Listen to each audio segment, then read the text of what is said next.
말씀 보시겠습니다. 신명기서 5장 19절입니다. 도둑질하지 말지니라. 도둑질하지 말지니라. 아멘. 지난 시간까지 7계명을 다루었습니다. 행위의 문제가 아님을 말했고요. 마음과 그리고 보는 것을 해석하면서 음욕 자체를 품는 것, 그 마음이 간음이라고 했습니다. 음행은요, 쾌락이 아니라 하나님을 대신해서 만족을 얻는 우상숭배라고 말했고, 신앙을 메마르게 한다라고 전했습니다. 성은요, 죄가 아닙니다. 결혼이라는 언약 안에서 누리도록 주신 하나님의 선물입니다. 간음은 마음에서 시작됩니다. 그리고 그것이 가정과 교회, 그리고 사회를 무너뜨리며 나아갑니다. 그래서요, 마음과 눈을 지키는 복음적 절제가 필요하다라는 것입니다. 교회는 정죄의 모임이 아닙니다. 십자가 복음으로 그 마음을 회복시키고 거룩한 자유로서 그 하나님 나라를 이루어가는 가정과 교회가 계속 순환되어지는 복음으로, 그래서 양쪽이 다 회복되어지고 더 성장하는 그런 은혜가 있는 우리가 될 것이라는 것을 나누었습니다. 사랑하는 지체 여러분, 도둑질하지 말라라는 8계명을 내용을 보면은요, 겉으로 보기에는 10계명 가운데 너무 작은 계명처럼 보여집니다. 근데 하나님께서요, 이 계명을 포함시키셨다는 것입니다. 이 말씀은 무엇입니까? 우리의 삶과 우리의 사회를 지탱하는 매우 중요한 계명이라는 것입니다. 남의 물건을 훔치지 말라는 윤리적 경고가 아닐 것입니다. 이 말씀에는 뭐가 있을 것 같습니까? 하나님이 얼마나 존귀한 존재이시고 우리에게 주신 노동과 그 열매를 하나님이 어떻게 바라보는지를 드러내신다는 것입니다. 하나님의 인간을 하나님의 형상으로 창조하셨습니다. 이 땅을 경작하시고 다스리는 사명을 맡기셨다는 것입니다. 그래서요, 사람이 수고로 얻은 결과, 그 노동의 열매와 그 소유를 하나님께서 아주 귀하게 여기십니다. 이 전제를 우리가 놓쳐버리면 도둑질은 단순히 어떤 것을 훔치는 물질의 범죄로 보이지만 이 전제를 붙들면 어떻게 됩니까? 도둑질은 사람의 존엄과 하나님의 창조 질서를 훼손하는 죄임을 우리는 알게 된다는 것입니다.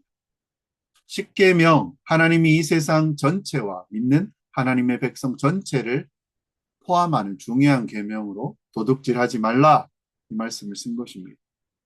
다시 한번 생각해 봐도 굳이 넣을 필요 있나? 다 아는 건데. 거짓말하지 말라. 왜 그거 왜 안 들어오냐고. 인사 똑바로 해라. 이건 또 왜 안 나와? 약속 꼭 지켜라. 이런 거 나와야죠. 살인하지 말라. 간음하지 말라. 이건 충분히 이해가 되잖아요. 도둑질하지 말라. 이건 너무 작게 받아들여지지 않습니까? 이런 생각을 하면 또 반대로 역으로 생각하면 어떻습니까? 도둑질하지 말라는 계명이 진짜 중요한 거구나 라는 것입니다. 이게 우리의 삶에요. 이 계명을 잘 이해하면 우리의 삶에 더 근본적으로 안내하고 근본적으로 바꾸고 아주 복된 인생을 살도록 우리를 이끌어 가겠구나. 그런 방향으로 이해할 수 있게 된다는 것입니다. 도둑질하지 말지라라는 사실요. 설교 길게 할 필요 없습니다. 그냥 알잖아요. 무슨 내용입니까? 도둑질하지 말라는 것입니다. 내용이 그렇습니다.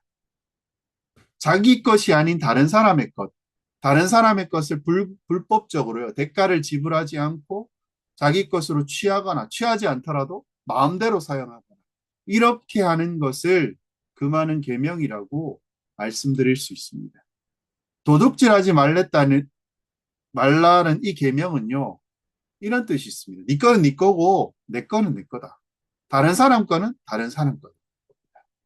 우리가 이제 확실히 자기 소유를 하는 것을 주님께서 인정하시고 그런 바람이 어떻습니까? 다른 사람의 소유도 인정해 주는 것입니다. 또 권리가 있는 것이기 때문에 그것을 함부로 침범해서는 안 된다는 것입니다. 물건만 도둑질하는 게 아닙니다. 무엇이 있습니까? 모형의 자산, 정신적인 것까지, 인격적인 것까지 도둑질할 수 있다는 것입니다. 우리가 이제요, 이것을 아주 광범위하게 이해하는 편에 들어와 있습니다. 도둑질한다는 것을 도둑질하는 행위로만 보는 것이 아닙니다. 도둑질하는 것과 그 결과되는 어떤 행위인지 우리가 아는 것, 스스로 어떤 자기적일 뿐만 아니라 내가 의도치 않았지만 무자기적인 것도 도덕질 영역에 속하게 되는 것입니다. 우리가 이 말씀을 넓게 이해할 필요가 분명히 있다는 것입니다. 하이델베르크는 이렇게 이야기합니다. 백신문에 이렇게 말합니다. 제8계명에서 하나님께서 금하신 것은 무엇입니까? 답을 한번 읽어볼까요?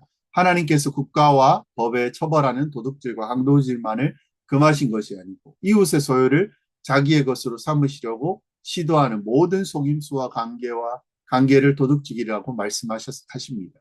이런 것은 폭력으로 혹은 합법성을 가장하고 일어날 수 있는데 곧 거짓 저울이나 자나, 돼, 부정품, 위조화폐, 고리대금 같은 일, 기타 하나님께서 금하신 일들입니다. 하나님께서 또한 모든 탐욕을 금하시고 그의 선물들이 조금이라도 잘못 사용되거나 낭비되는 것을 금하십니다. 그리고요, 우리는 원래 사회적인, 합법적인 도둑질까지 금합니다. 사회형법에 의해서 규정되는 도둑질의 계명보다 훨씬 더 하나님이 크게 말씀하시는 것입니다. 원래는요, 서기관과 바리새인들은 가졌던 그 의도보다 훨씬 더 근본적인 것입니다. 우리는 이런 의식을 가지고 있어야 됩니다. 도둑질이 그런 것입니다. 거짓 저울 같은 거 무엇입니까? 걸리면 죄가 되는데요. 자, 팔 때요. 물건 팔 때 속이 상해 있는데 겉에만 멀쩡한 것처럼 그것을 팔든지 안 팔든지 그만큼 좋은 것이 아닌데 거짓이라고. 이거 정말 물건 좋다고 판다든지 부정적인 것들, 고리대금 그런 거 있잖아요. 이자 많이 해서. 이거 다 금하는 겁니다. 근데요, 제가 도둑질 정어를 몇 가지를 적어왔습니다. 명백한 도둑질, 명백하지 않지만 은근한 도둑질이 있을 것입니다. 명백한 도둑질은 무엇일까요?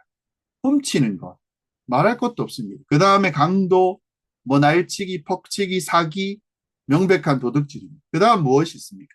보이지 않는 탈세, 공금 횡령 이런 것도 있습니다. 세금 안 내는 것. 교회에서도요, 우리가 국가를 인정하고 통치자를 하나님이 세우신 자로 우리는 인정을 합니다. 자기가 정치적으로 그 사람을 반대하는 정치적인 관점을 각자 가지고 있으면 되지만 국민의 한 사람으로 투표권을 가지고 있는 걸로 생각하면 되지 그를 후보자를 그 사람들을 부정하면 안 된다는 것입니다. 근데요, 이제 국가나 이런 것을 부정하는 방식 중에 하나가 나는 내기 싫어. 이 돈을 왜 내야 돼? 세금을 안 내는 것입니다.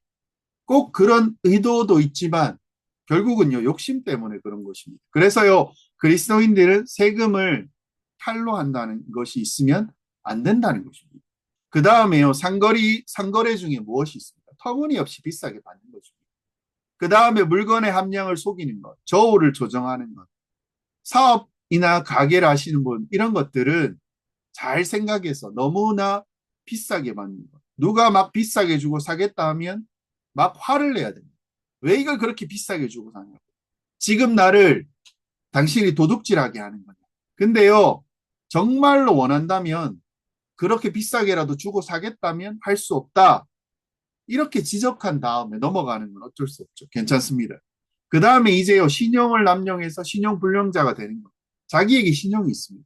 자기가 갚을 수 있는 한계가 분명히 있는데요. 이거를 넘어서서 쩔쩔매면서 자기 신용을 넘어서서 과도하게 빌리는 거니까 어떻습니까?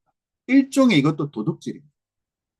신용카드가 생긴 다음에요. 각 개인이 그 신용을 부여해서 검소하게 살던 사람도요. 이것 때문에 무너지는 경우가 많이 있습니다. 회생파산에 이런 일들이 많죠. 그 다음에 불법적으로 다운받는 것이 있습니다. 음악을 다운받는다든가 프로그램이나 자료를 다운받아서 사용하고 가지고 사용하는 거. 이것도 도둑질입니다. 젊은 분들이요. 그냥 대충 이거 넘어갑니다. 8계명이 들어오면 도둑놈이구나. 여러분 이렇게 생각하셔야 됩니다. 우스갯소리로 여러분 넘어가시면 안 됩니다. 대가를 뭐든지 지불하겠다라고 생각해야 됩니다. 그리고 내가 대가를 지불할 수 없으면 사용하지 않으시면 됩니다. 그 다음에 돈을 빌려주고 이자를 지나치게 높게 받는 고리대금 이것도 도둑질입니다. 그렇게 받을 이유가 없다는 것입니다. 상대방이 급하다. 그것 때문에 신용도 굉장히 없고 그래서 정상적으로 빌릴 수 없으니까 여기까지 온 건데 근데요 빌리려는데 그것을 이용해서 비싼 이자를 받고 그 사람의 재산을 탈취한다든 이런 거 하면 안 돼요. 될 수 있으면요, 여러분 돈 빌리지 마세요. 만약 우리끼리 돈 빌려줄 거면요, 최소한 이자는 받지 말아야 돼요. 그런 것도 개인적으로 하지 말고 뭐 1,000원, 2,000원, 5,000원 이렇게 빌리는 사람들이 있는데 큰 돈보다 그게 더 신뢰를 깎아먹는다는 것을 여러분 아셔야 됩니다. 그거 안 갚는다면 그렇게 됩니다. 그래서요, 누가 500원 빌려달라고 하면 그냥 통으로 얼마 필요하십니까? 배경을 다 말해. 왜 500원이 없는 상황을 들었는가? 왜 그 500원을 빌릴 수밖에 없는 정도로 절제를 하지 못하는가? 이거 다 따져야 됩니다. 우리 500원, 아니 5만 원도 줄 수 있습니다. 이자를 받지 않아도 됩니다. 고용인이요, 부당한 대우를 하는 것도 도둑질입니다. 사장님들. 고용인에게 함부로 대하는 것도 도둑질이라는 거예요. 또 우리 그리스도인들은 혹시 이렇게 자기가 누구를 고용한다든지 다음에요. 자기 밑에 직원이 있을 때 명심해야 됩니다. 하나님이 내게 주신 사람이다. 이렇게 생각해서 그 사람을 선대하고 잘 대해줘야겠다라고 여러분 생각하셔야 됩니다.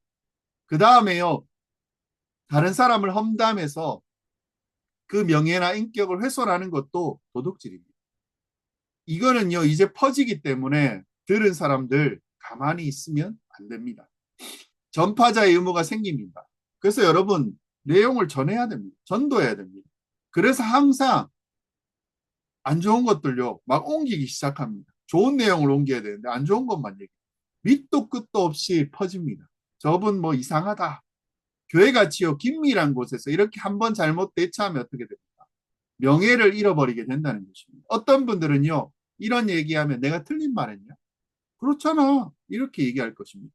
그러면요, 그 자체 얘기하는 것은 객관적으로 이렇게 일이 있는 것을 얘기할 것입니다. 근데요, 그것만 악의적으로 명예를 훼손하기 위해서 그 사람에 대해서 얘기하는 것은 죄라는 것입니다.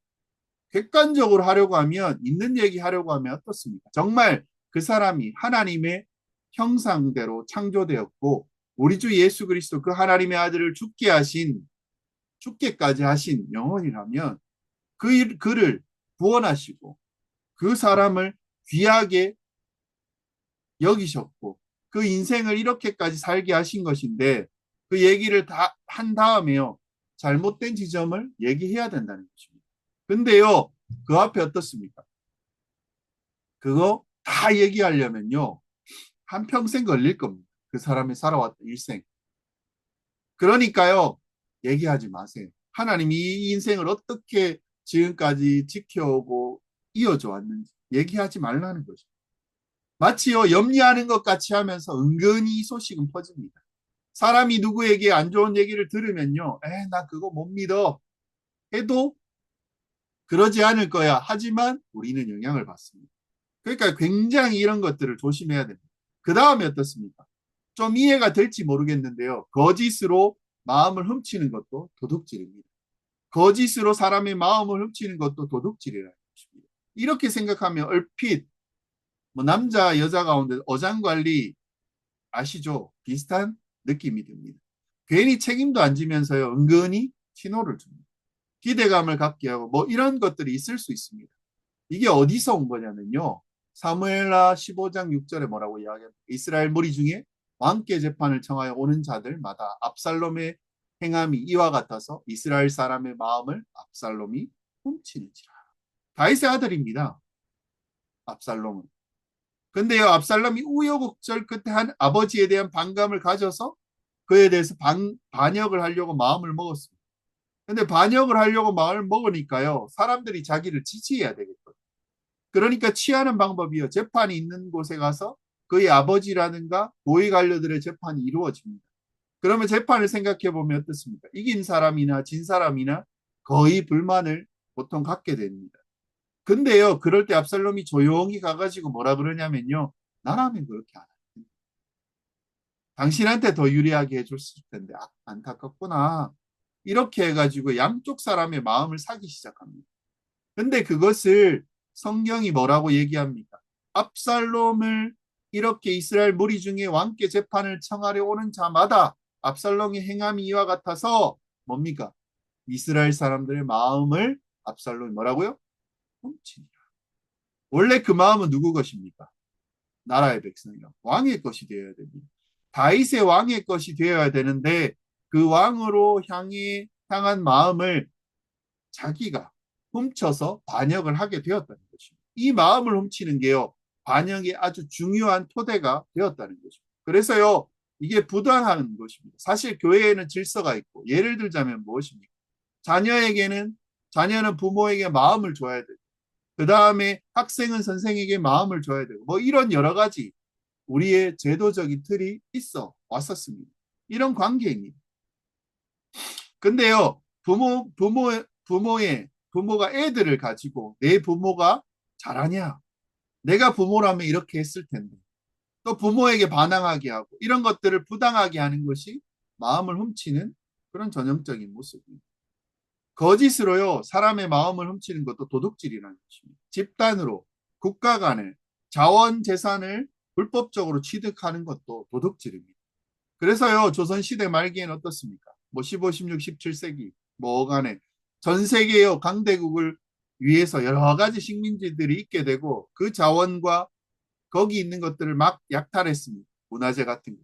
지금까지 사실은요, 더 이상 계속 어려움을 겪는 나라들이 그 나라들이었습니다. 우리나라도 어려움을 겪었죠. 일제하에 큰 일들을 당했다는 것입니다. 근데 국제 간에도 그 자원과 재산을 함부로 하는 것을 뭐라고 한다고요? 도둑질이라. 그렇게 말할 수 있습니다. 아무것도 안 해도 해야 될 일을 안 해도 도둑질입니다. 어떤 때는요, 우리가 정말 가만히 있고 싶을 때가 있습니다. 근데 움직이지도 않고 가만히 있고 싶을 때가 언제냐면요, 빌린 돈을 갚아야 돼요. 이런 거 안 갚는 거, 근데 갚는 거 정말 여러분 잘 하셔야 돼요. 꼭 돈뿐만 아닙니다. 잘 갚는 게 대단히 중요합니다. 그 다음에요, 마땅히 다른 사람을 위해 해야 할 의무를 제대로 하지 않는 것, 뭡니까? 도둑질입니다. 꼭 해야 될 일이 있습니다. 그 위치에서, 그 역할에서, 그 관계에서 해야 될 일이 있다는 것입니다. 우리가 뭐 크게 생각하면요, 국가에 대한 의무가 있습니다. 이런 것들 해야 됩니다. 부모에 대한 의무가 있을 것이고, 우리 교회도요, 교인의 권리와 의무가 있습니다. 우리가 교인이 될 때, 세례를 받을 때 어떻습니까? 여러분 서약하시잖아요. 근데 교인의 의무의 아주 기본적인 것만 여러분 하고 계시고, 원래 교회 헌법을 보면요, 정말 강하게 되어 있습니다. 시간 되면요, 한번 읽어보시기 바랍니다. 교인의 의무가 이렇게까지 말하고 있구나. 교인의 의무에는 뭐가 있습니까? 권리가 있습니다. 언약 관계이기 때문에 그렇습니다. 부모에 대한 것도 사회 그리고 일반 우리가 이웃으로 살아갈 때 그럴 때는요. 그것도 의무입니다. 노동자의 임금을 제대로 주지 않는 것 이건 뭡니까? 도둑질입니다. 점점 임금을 줄여갑니다. 20, 30년 동안 계속 줄어들었습니다. 옛날에는요. 지금은 어떤지 모르겠습니다. 옛날에는요. 남편 혼자 이렇게 벌 수 있고 뭐 살아갈 수 있었습니다. 또 계획을 잘 세워서 집을 살 수 있었다면 지금 어떻습니까? 맞벌이를 해도 다 나가서 돈 벌어도 쩔쩔매는 세상이 되어버렸다는 거죠. 저는요. 임금을 제대로 주어야 됩니다. 사장님들은 마음이 안 그렇겠죠. 너무 많다라고 생각할 수도 있습니다. 노동자 임금을 제대로 주지 않는 것은 도둑질입니다. 그래서요. 우리 그리스도인들은요. 사업 같은 거 할 때 어떻습니까? 남들이 주는 만큼 주지 말고 어떻습니까? 더 줘야 됩니다. 이럴 때 빚이 납니다. 더 줘야 된다는 것입니다. 그 다음에 무엇입니까? 노동자가 정해진 업무 시간 동안 일하지 않는 것, 빈둥거리는 것, 딴 일하는 것, 그 다음에 노동자가 정한 시간에 인터넷하고 앉아있고 이렇게 하는 것, 그것도 도둑질입니다. 반대로 얘기합니다. 그리고 다른 일을 하는 것, 도둑질입니다. 쉬지 말고 뭐 10시간 동안, 뭐 9시간 동안 그렇게 일만 해야 되는 것은 아니죠, 당연히. 평균적으로 볼 때요. 허용되는 시간이 분명히 있습니다. 사람이 그렇게 못하니까 직장 생활에도 보면 분명히 여유가 있습니다. 어쨌든 과도하다라고 생각될 때 그건 다 도둑질입니다. 사실 우리에게는요, 우리는 더 열심히 해요. 세상의 법정에서 도둑질이라고 얘기하는 것, 그 이상의 기준을 갖고 있어야 될 것이고, 이렇게 몇 가지를 이렇게 말씀드립니다. 그리고 이것이요, 이제 도둑질 하지 말라 하는 그 계명에서 1차적으로 금하고 있는 거라고 여러분 보셔야 돼요. 1차적으로 금하는 것입니다. 이 말은 무엇입니까? 할 얘기가 더 많다. 그런 얘기. 다음은 무엇이 있을까요? 왜 다른 사람의 것을 도둑질하면 안 되냐라는 것입니다. 이 질문을 던져야 합니다. 너무 당연하지만 당연한 것도 질문을 던져야 돼요. 우리 그리스도인들은 어떻습니까? 이런 거 생각할 때요. 일반론적으로 생각하는 게 아니라 하나님의 관점으로 하나님의 뜻에 대해서 생각해 보아야 됩니다. 맞지 않습니까? 그럼 하나님은요. 남의 것을 이렇게 가져다가 무단으로 쓰는 것을 죄라고 보시는가? 이것도 질문을 던집니다. 하나님은 어떻습니까? 각자의 소유에 대해서 배타적인 권리를 개인이 갖게 하셨습니다. 이건 내 거라는 거죠. 그래서 우리가 사유재산권을 이야기하는 것입니다. 그걸 인정하십니다. 그리고요, 그것을 침해하지 못하도록 법으로 정하신 것입니다. 성경은요, 사유재산을 인정합니다. 그렇게 보시면 됩니다. 그리고 공상권의 사유재산을 부정하고 국유화시켜서 공동으로 뭘 사용한다. 이렇게 한다는 것은 성경적으로 볼 때는 대단히 잘못된 방식입니다. 이렇게 말할 수 있습니다. 좀 더 생각해 보면 무엇입니까? 왜 하나님은 각자의 소유에 대해서 각자 개인의 권리를 인정하시고 또 그것을 침해하지 못하게 하시는가? 이렇게 얘기할 때요. 그것은 무엇입니까? 근본적으로 하나님이 하나님의 형상대로 인간을 존귀하게 창조하셨다는 데에 대해서 비롯되는 것입니다. 하나님이 인간을 귀하게 창조하셨습니다. 하나님과 교제할 수 있는 존재로 창조하셨고요. 자기 스스로 생각해서 하나님을 거역할 수 있는 자유의지를 가진 존재로 하나님께서 창조하신 것입니다. 그게 수준 높은 존재로 이렇게 수준 높은 존재로 창조하셨다면 이제는요. 권리가 아니고 책임이 커지는 것입니다. 이 책임이 이제는 우리에게 문제가 되는 상황이죠. 사회에서도 보면 어떻습니까? 그냥요. 맨 말단 막내는요. 크게 책임을 안 집니다. 그냥 잘못되면 한 대 툭 뭐라 캐이고 끝납니다. 근데 윗사람은 어떻습니까? 올라가면 올라갈수록 책임을 아주 크게 져야 합니다. 높은 지위에 있을 수 있도록 하는 영역이 점점 많아지고요. 책임을 지게 되어 있다는 것입니다. 사람이 정말 말로 다 할 수 없는 모든 피조물 가운데 하나님이 창조하신 모든 피조물 가운데 최고의 지위를 갖게 되어버린 것입니다. 저 천사들도요. 사람이 갖고 있는 지위를 부러워합니다. 그리고 그것을 천사들도 흠모한다라고 합니다. 영광스러운 존재로 하나님의 형상된 존재로 창조되었고 그것을 가진 가치, 존엄성 이 모두가 그것을 인정하시도록 창조하신 것입니다. 사랑하는 지체 여러분 그렇게 되니까 어떻습니까? 어떤 일이 생깁니까? 하나님이 사람을 존귀하게 창조하시는 바람에 그가 하나님으로부터 받은 사명도 너무 중요하게 되어버렸습니다. 뭡니까? 하나님이 창조하신 이 피조 세계를 잘 다스리고 경작하고 지키고 모든 것을 통해 그도 누릴 뿐만 아니라 이 모든 과정을 통해서 하나님이 이 모든 것을 창조주이시오 이 모든 것을 다스려 가시는 분이라는 것을 영광을 올려드리고 예배할 수 있는 그 사명을 가지게 하셨다는 것입니다. 그래서 존귀하게 창조하셨다는 것뿐 아니라 그 사명이 너무나 귀한 것입니다. 그래서요 그거 하는 일도 그렇고 그래서 거기에 걸맞는 대접을 받고 하신 것입니다. 하나님이 교제해 주시고 또 영광을 누리고 그렇기 때문에 그가 하나님 앞에서 정말 자기 스스로 또 하고 그 하는 일, 그 사명을 감당하기 위해서 어떻게 합니까? 열심히 그 모든 일이 하는 일들이요. 여러분이 하는 일들이 정말 귀해진 것입니다. 그래서 뭐라고 이야기합니까? 성경은. 무엇을 할 수 있냐면요. 노동의 존엄성을 우리가 알게 되었다는 거죠. 노동의 존엄성. 우리가 하는 일이 존엄성을 가진다는 것입니다. 여러분 일하지 않는 것에 대해서 되게 안 좋게 생각하고요. 직장 어디에서 들어가면 열심히 일해야 되고 이 직장에 있던 돈을 많이 주든 돈을 적게 주든 세상 사람이 어떻게 보는 것은 여러분 상관없습니다. 교회는요 그런 세상적인 관점으로 보면 안 됩니다. 안 봅니다. 어디에 가서든요 성실히 일하고 주님의 자녀로 살아가는 것 이게 제일 중요합니다. 그럴 때 우리가 가져야 될 생각은 무엇입니까? 이 노동 자체가 얼마나 중요하냐는 거죠. 하나님 우리를 귀하게 창조하셨을 뿐만 아니라 우리에게 말로도 알 수 없는 사명을 주셨고 그 사명을 감당하는 일이 무엇입니까? 우리가 곳곳에 일하는 바로 그 일일 것이고 그래서 하나님 앞에 뭐요? 우리가 하고 있는 일들은 아주 아주 귀한 것입니다. 아주 불법적이거나요. 악한 일은 빼고는요. 사실 누구나 할 수 있는 일이 다 이렇고 돈도 많이 받고 못 받는다고 하더라도 그 일 자체는 결국 하나님의 창조 세계를 경작하고 지키고 다스리고 보존하고 유지하는 귀한 일 중에 하나라는 거죠.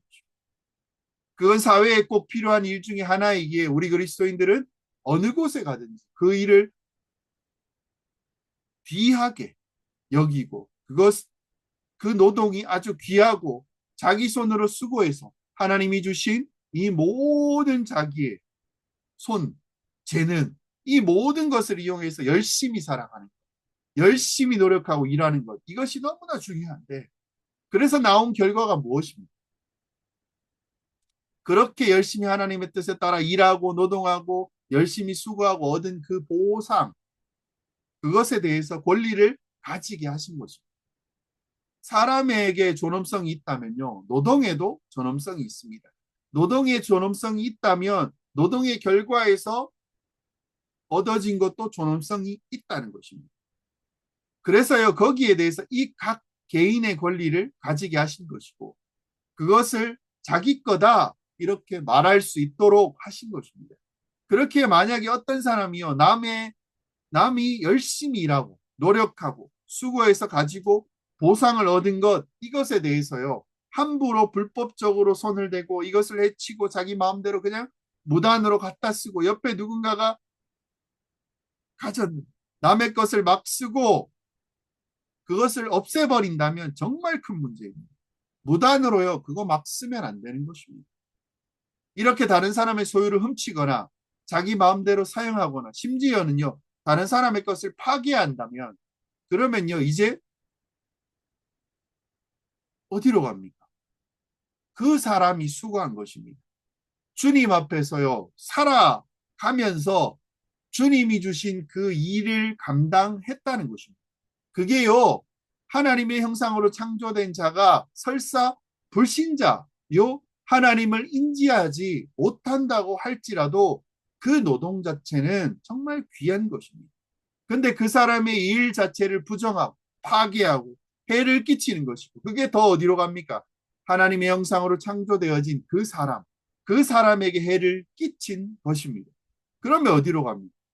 하나님께 죄를 짓는 겁니다.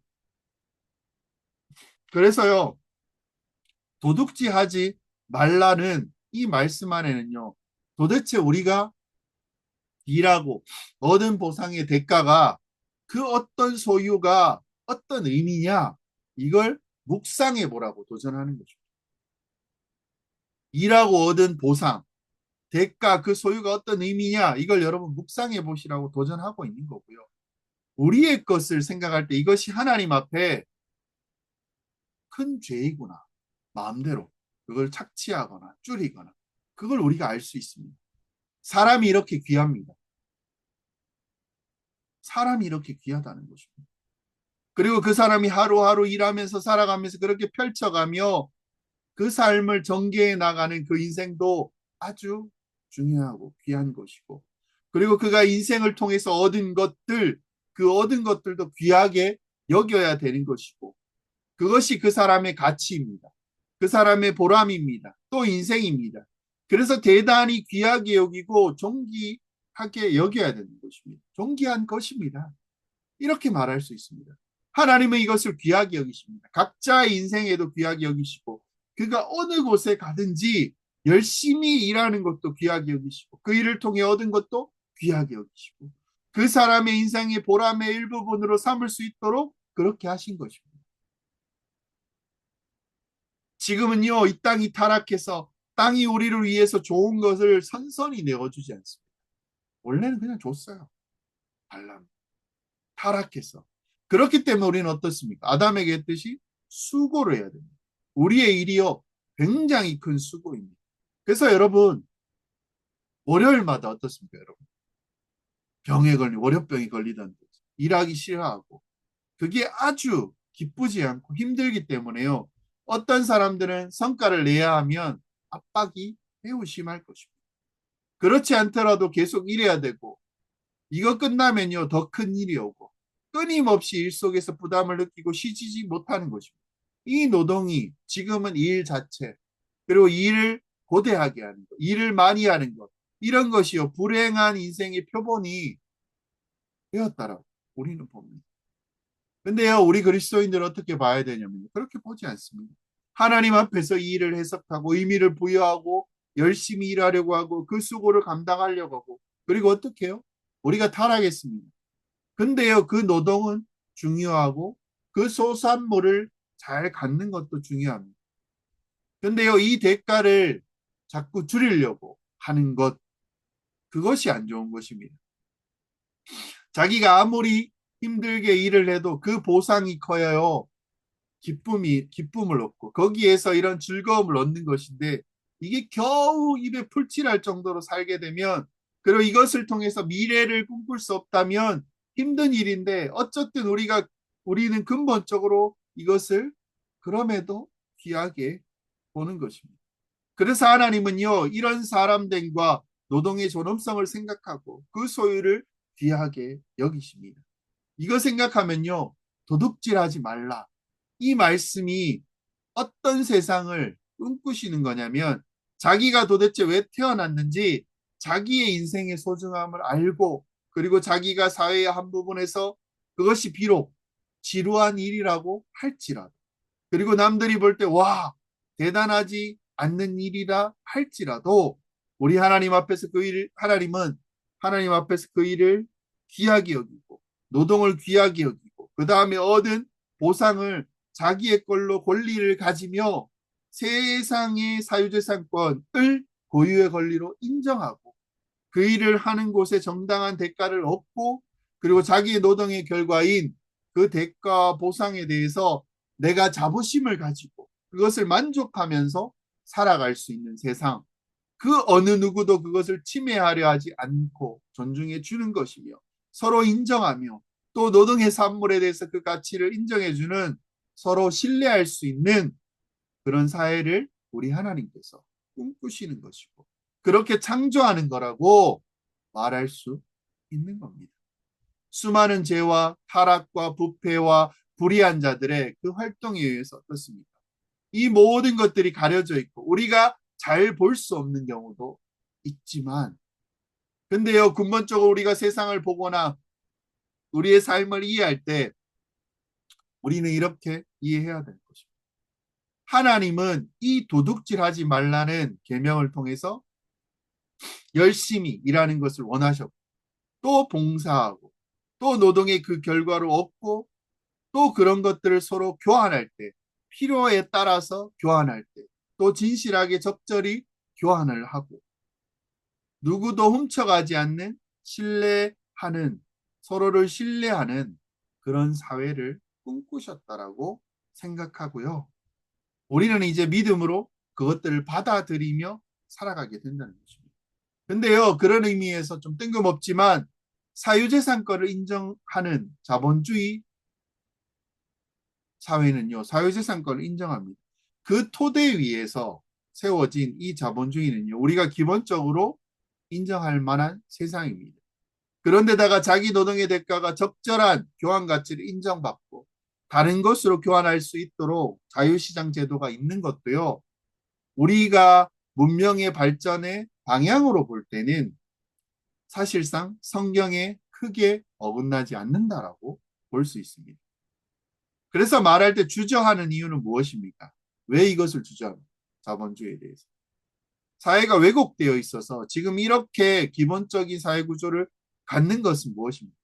많이 타락했기 때문에 지금도 어려움을 겪습니다. 그럼에도 불구하고 기본적으로는 다 그렇다는 겁니다. 하나님의 뜻을 이렇게 하기 때문에 이 도둑질하는 것에 대해서 굉장히 엄하게 다루십니다. 사랑하는 지체 여러분, 말씀에 보면 뭐가 있습니까? 22장에 보면 1절에 뭐라고 얘기합니까?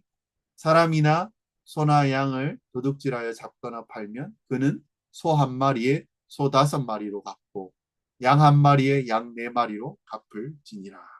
뭡니까? 배상입니다. 사람이 소나 양을 도둑질하거나 잡거나 팔면 소 한 마리에 뭐 다섯 마리, 다섯 배 갚고 양 한 마리에 네 배를 갚을지니라. 그래서 네, 다섯 배가 일반적입니다. 삭개오가요, 자기가 부당하게 취한 것을 몇 배로 갚는다고 했습니다. 네 배를 갚는다고 했습니다. 그 케이스입니다. 근데요, 자기 스스로 회개해서 갚을 때는 어떻습니까? 들키지 않고. 속건제 아시죠? 다 5대 제사가 있습니다. 그런 제사가 있습니다. 거기에서 보면요, 원래는 20%, 5분의 1만 더해서 갚으면 됩니다. 회계에서 돌려줄 때. 근데 20%는요, 제일 낮은 배상률. 자기 스스로 하나님께 회개하고 갚을 때는 그렇게 하면 돼요. 근데요, 사교의 케이스는 어떻습니까? 속건제, 배상제에 해당되는 걸로 봅니다. 5분의 1만 더 갚으면 돼요. 사교는 근데요, 적용을 해서 그렇게 하는 겁니다. 2절에 뭐라고 얘기합니다. 도둑이 뚫고 들어오는 것을 보고 그를 쳐 죽이면 피 흘린 죄가 없다. 죽일 수 있다는 거예요. 도둑에 대해서 어떻게 생각하시는지 잘 생각하셔야 됩니다. 어떤 걸 훔칩니까? 너 내 거 훔쳤지? 나 봤어. 나 눈 좋아. 나 2.0이야. 내가 훔쳤다. 자, 여기 있어. 이럴 때는요, 다섯 배를 내야 돼요. 훔침으로 자기 재산권을 피해를 입었을 때 여러 가지 마음과 심정적인 타격에 대해서 다섯 배, 네 배. 훔치는 것을 볼 때는요, 때려 죽일 수 있다. 근데 그러면 안 되죠. 3절에 뭐라고 얘기합니다. 해 돋은 후에는 피 흘린 죄가 있으리라. 도둑은 반드시 배상할 것이나 배상할 것이 없으면 그 몸을 팔아 그 도둑질한 것을 배상할 것이요. 그렇죠? 후에는 해 뜨면 안 됩니다. 밤에만. 낮에 도둑이 들어와서 만약에 그 사람을 죽이면 그건 살인죄라는 거죠. 그게 무슨 맥이냐면요. 밤에 들어왔을 때는 그냥 잠잘 때 들어오니까 모르니까 옆에 있는 거 아무거나 들고 그냥 때리면 그러다 죽으면 정당방위. 낮에는 딱 사람이 와 있었고 누가 내 물건을 쥐었는지 아니까 그때는 안 된다는 거예요. 왜 그러냐면요. 도둑질 하지 말라고 하는 그 사유재산보다 더 상위에 있는 개념이 생명권이라는 것입니다. 살인하지 말라고 위에 있죠. 그렇지만 도둑에 대해서는 이렇게 대합니다. 반드시 배상해야 돼. 배상할 돈이 없다. 그러면요. 몸을 팔아 도둑질한 것을 배상해. 노예가 되는 거죠. 사전에 뭐라고 해야 합니까? 도둑질한 것이 살아 그의 손에 있으면 소나 낙이나 양을 막론하고 갑절을 배상할 것이나 손에 아직 남아 있으면 팔아버렸다면 4배 5배 그대로 있다면 돌려주고 한 마리 더 주면 됩니다. 5절은 또 뭐라고 합니까? 사람이 밭에서나 포도원에서 짐승을 먹이다가 자기 짐승을 놓아 남은 밭에 먹게 하면 자기 밭에 가장 좋은 것과 자기 포도원에 가장 좋은 것으로 배상할지니라. 자기 밭이나요. 포도원에서 짐승이 먹다가 자기 짐승이 남의 밭의 것을 먹고 그러면 어떻게 됩니까? 내가 가진 것 중에 가장 좋은 것으로 배상하다 하면 된다라는 이런 얘기. 그래서 하나님께서 도둑질하지 말라. 각자의 소유에는 자기의 권리가 있다. 이런 것에 대해서요. 재산권을 허락해 주셨다는 것입니다. 그리고 그 권리를 주셨고 이것에 대해서 어떻게 거래가 되는지 거래하는 방식도 율법으로 주셨고 이것을 부당하게 침해하는 것에 대해서 또 율법으로 주신 것이고 배상에 관한 법도 주신 것이고 그 뒤에 보면 뭐 도량 뭐 재는 거죠. 자나 배나 사업적인 윤리 이런 것까지 성경에 다 기록되어 있다는 것입니다. 그러면서 철저하게 도둑질하지 않는 사회에 대해서 말씀하고 계신 것이고 정당한 노력에 의해서 대가를 얻고 정당한 대가를 지불하여야 한다는 것을 명확하게 하셨다는 것입니다. 이렇게 우리는 살아가야 돼요. 이 내용을 가지고 한번 적용해 보면 어떻겠습니까? 도둑질은요, 생각보다 훨씬 넓은 범죄라는 거죠. 훔치는 것 아니고 강도, 사기, 횡령, 탈세, 뭐 상거래, 속임수, 거짓절, 불법 다운로드, 무단 사용, 갚을 능력이 없으면서 신용카드를 쓰는 태도, 고리대금, 부당한 이자, 노동자 임금을 착취하는, 안 주는 것, 일하는 시간에 성실하지 일하지 않고 험담으로 남의 명예와 인격을 훼손하는 것, 거짓으로 사람의 마음을 빼앗는 것, 그리고 이 모든 것이 다 도둑질이에요. 하나님의 나라의 기준은 어떻습니까? 세상의 법보다 훨씬 넓고 깊다라는 거죠. 두 번째는 도둑질은 물건이 아니라 사람을 해치는 죄라는 것입니다. 하나님께서 도둑질을 금하시는 이유가 있습니다. 도둑질은요, 단순히 물건을 빼앗는 행위가 아닙니다. 그 사람이 수고하여 살아온 인생 자체를 부정합니다. 사람은 하나님의 형상으로 창조되었고 노동을 통해서 하나님의 창조하신 사명에 참여하였다는 것입니다. 그 노동의 결과로요, 보상을 얻도록 우리는 지음받았습니다. 그래서 타인의 소유를 침해하는 것은 어떻습니까? 곧 그 사람의 존엄과 사명을 침해하는 죄라는 것입니다. 결국 하나님께 죄 짓는 것입니다. 세 번째 뭡니까? 하나님 나라는 노동과 소유를 존중하는 나라라는 것입니다. 성경은 사유재산권을 분명히 인정합니다. 이는 탐욕을 정당하기 위함이 아니라 노동의 존엄성과 그 책임을 보호하기 위함입니다. 하나님은 성실한 일을 하기 원하셨고 정당한 대가를 받기 원하셨고 정직하게 그것들을 교환하는 것을 기뻐하십니다. 그래서 그리스도인들은 어떻습니까? 게으름과 부정을 버려야 됩니다. 자기 위치에 맡겨진 일을 하나님 앞에 성실히 감당해야 된다는 것입니다. 그래서 교회는요, 신뢰가 회복되는 공동체가 되어야 합니다. 도둑질이 만연한 사회는요, 서로 신뢰할 수 없습니다. 8계명은 무엇입니까? 신뢰가 무너진 세상 속에서 신뢰를 회복하라는 교회는 하나님 나라의 부르심입니다. 십자가 복음 위에 선 교회는요, 속이지 않고 착취하지 않고 남의 수고를 가볍게 여기지 않고 정직과 공의로 살아가는 공동체여야 됩니다. 교회는 이 정도면 괜찮다라는 세상의 기준 안 됩니다. 하나님의 거룩하신 기준으로 살아가는 대안, 그리고 세상에 대해 어찌 보면 대항 할 수 있는 공동체가 되어야 한다는 것입니다. 마무리하겠습니다. 사랑하는 지체 여러분, 도둑질하지 말라. 우리는요, 손으로 훔치는 이 손만 단속하는 것이 아니라 이 계명은요, 사람을 존귀 여기고 노동을 귀하게 여기고 정직과 신뢰로 살아가라는 하나님 나라의 삶의 방식입니다.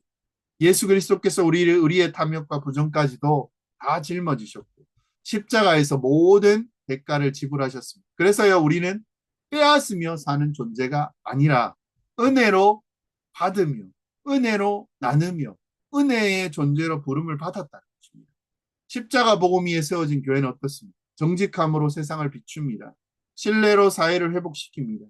하나님 나라의 표지판이 되어야 한다라는 것입니다. 이렇게 살아가는, 이렇게 공동체를 이루어가는 여러분이 되시기를 주의 이름으로 소망합니다. 기도 제목 나누겠습니다. 도둑질은 단순한 범죄가 아닙니다. 사람의 존엄성을 해치는 죄로 보게 하여 주시옵소서. 우리의 손과 말과 태도에서 모든 부정함을 버리게 하시고 노동을 귀하게 여기고 정직한 수고의 열매를 감사함을 누리게 하옵소서. 우리 교회가 서로 신뢰하고 보호하는 하나님 나라의 공동체가 되게 하시고 십자가로 모든 값을 지불하신 주님을 본받아 탐욕이 아니라 나눔으로 살아가게 하여 달라고, 그리고 각자의 맡은 가정과 그리고 옆 사람과 지체와 함께 동역하며 살아가는 모든 그런 은혜를 누리는 자들 되게 해달라고, 그런 것들을 더 가지고 더 취하며 더 살아가는 것이 아니라 가진 내 것으로 내 주변을 그리고 함께하는 이웃들을 더 풍성하게 세워나가는, 도둑질, 남의 것 훔치는 것이 아니라 내 것으로 그것들을 채워주는 그런 귀한 공동체 여러분 되시기를 우리 각자 구하고, 우리가 각자 또 가진 기도 제목들이 있을 것입니다. 이 기도 제목 가지고 함께 기도하며 나아가시겠습니다. 기도하시겠습니다.